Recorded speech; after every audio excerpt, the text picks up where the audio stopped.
So, when did you get started in the automotive collision business? When I was about 16, Oh yeah. my dad ran a salvage yard. Okay. Okay, the 64 Mustangs come out. We built them like I did these Ranger pickups. Okay. We'd go buy all of them we could find and take them. And if you're building something like that, even now, you want to stick with one kind of vehicle, like I did these pickups. That way you got extra parts and stuff. But we built some pretty tough stuff by looking at those pictures. I've had one new car in my lifetime, and I had to have it at the time or I wouldn't have bought it. Yeah. I didn't have time to build one.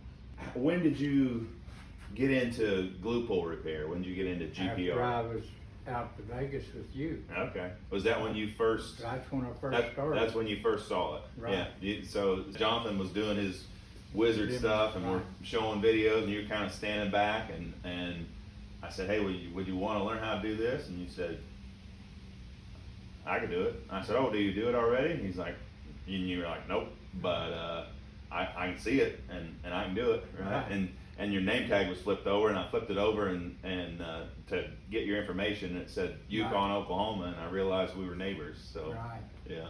And that worked good. Yeah. Become good friends. Yeah, it's been really good. Right. And so some of the parts that you get have dents in them, right? Right. Yeah. There's the hood there Right. that I picked up. It's not bad, and I'll rough it. Yeah. And you pull the dents out. You mostly use glue pull repair to get them back to. Most of the time, yeah. Okay. Yeah. And you don't do full PDR. You do more of a pull the paint just to get it get it close, and then where they can put the plastic to it and go with it. And then you just you more or less get it with a big dent, and then you straighten it, get it to where the dent is very fillable, and then you resell it. So what tools of ours? What tools are like your favorite tools? I like these. Yeah, Robo. Robo. So you've taken your K-beam, Right. And you put an extra puller on it, Right. and then you've got the foot on it, where you can lift it like a K-bar. So you've got a modified version here. I use a lot of these. The centipedes. Well, where the centipedes work, we used to take flat sheet metal and weld a hook to it, and then we'd weld it to the panel. But you'd use the brass, and then you'd just heat the brass, and it'd come loose. And then you'd grind it and fill it, and what have you. I mean, over the years, there's been a lot of methods a lot of people's come up with, and I've learned a long time ago, you listen to everybody if you're around them. Right. Then you take what works good for you. I learn something every day. Well, if they can make it, you can rebuild it pretty much. Well, try.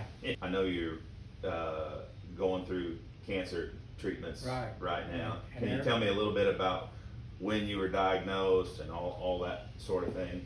About February.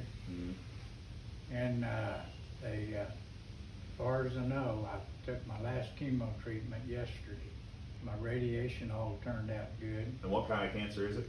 It was lung cancer. I had this one lung plugged up. I didn't have to operate or anything, which is good. They gave you as much chemo and as much radiation as they could give a human being. But you just had a scan last week and you're cancer free? Yes. Completely. As far as everything goes. Praise God. Isn't that amazing? Yes, that is amazing. Yeah, we've Good been. Lord took care of me. Yeah, we've been praying for you. And your prayers and everybody else's. You lost a lot of weight in that process, didn't you? Yes, I'm gaining a little back. I'm Okay. up to 118 pounds. Oh wow, because you were down around 100 for a minute there, weren't you? Yes. Yeah. And one thing the doctor said that was great, that I come out here and do things. Right. I keep my mind working rather than just sit down and quit. You've pretty much been working the whole time, right? As much as you could. I mean, yes, I'd work 30 minutes, go lay down or whatever I needed to do, and then come back and work. Shows a lot of courage to be willing to keep living, and because certainly somebody that's 78 years old and that has cancer, that the coronavirus would be kind of difficult on them, and I'm sure it would be scary. But but the bottom line is, if we're living, we gotta live, don't we? Right. you know this, I think, by now, but, you know, I so much value your friendship. You are so much an encouragement to me personally, and I just wanted to, you know, as we recognize you as our technician of the week, I hope that that everybody that reads and sees the pictures that we post understand and recognize the courage and the character, you know, that you have. If they see it, they'll be inspired. Right, So, I think so. yeah. And it's been good. Yeah. I mean, of course, I've changed with whatever I needed to do. Of course, doing this here at the house with my wife has been a blessing.